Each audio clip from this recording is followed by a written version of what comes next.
Gurcharan, former CEO of Procter & Gamble, economist and author. Sriram, Khanna is managing trustee of Consumer Voice. He's been leading the fight on the behalf of consumers for years now. Here in our studios, Naseer Abdullah, renowned actor, and Dr. Manjari, consultant nutritionist with Max Hospital. Welcome to our talking point. Let me start with you. In other words, what Naseer is saying is that we had the whole Cadbury experience, right? In 2003, we had multiple instances in Maharashtra where worms were found in Cadbury's. And yet, after a few years, they opened this high-profile brand ambassador. They have this massive marketing campaign. That's and Cadbury's back. Tomorrow, the same thing can happen to Maggi. So, I mean, we're just crowing from the rooftops for a story that would be out of the news cycle in a few weeks, and then Maggi will be back to doing the kind of tens of thousands of crores of business that it does. Yeah, I mean, absolutely. It's eventually a bubble that will burst one fine day. But until then, the story is carrying on. It does create some sort of harm for the brand to a very, very large extent. Okay. But principally, Maggi is not good food. We all know that. This is only an addition to the fact that it's not good food, and this is a more starking addition. But this has been the case for the last 35 years. Yes. It's not like one batch produced day before yesterday suddenly had excess we can sort of generalize. A lot of food is bad food. A lot of food that is packed and processed and tinned and canned and is sold as convenience food is bad food, by definition. So why should we just single out one particular product? So you don't have a problem if the government tomorrow then says, okay, we're going to go after all junk food, whether it's Pepsi and Coke, whether it's McDonald's, whether it's KFC, why single out Maggi? Is that what you're saying? Yeah, what I'm trying to say is there should be, as you said, a perspective to it. This should be more simpler. There should be more emphasis on having people getting less ignorant. There should be more talk about how these foods are not good.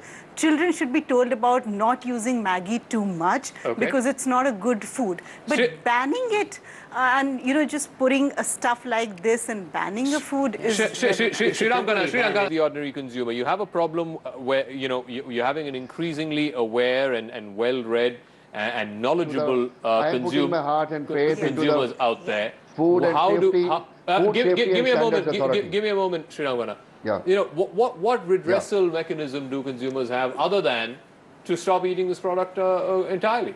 Yeah, so the first thing that we should try to understand is that when we're talking about MSG or lead, MSG is an additive which is a very common additive for processed foods, So yes. Every little Chinese stall adds so MSG to their adding food. MSG is okay, but not mentioning that MSG is added is where they went wrong. That is one thing. The other thing is lead, as everybody's talking about, is a contaminant. Nestle obviously didn't add lead to its food. Lead came through water sources and soil and grain, and the problem is there, and that is where they'll have to fix or find a solution to fix that and close that tap. So do you buy the argument that this could have possibly been one batch of Maggi gone wrong? But I find that a little suspicious because it's across the country. It's not just one state. There are certain batches that have not tested positive. There are a lot of them that have tested positive. Yes. So contamination could be even through machinery. We were also talking about machinery.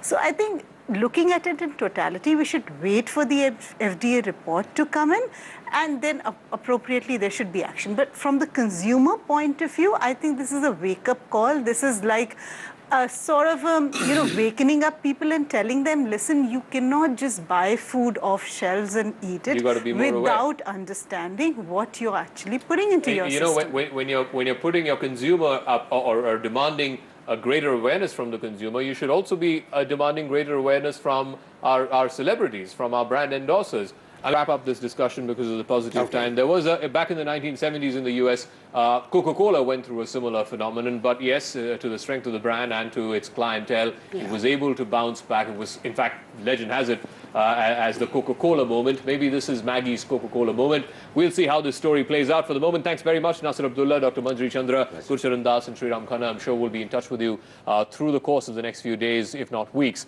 as this story develops further. Meanwhile, we're getting some breaking news here on India at 9. Two women from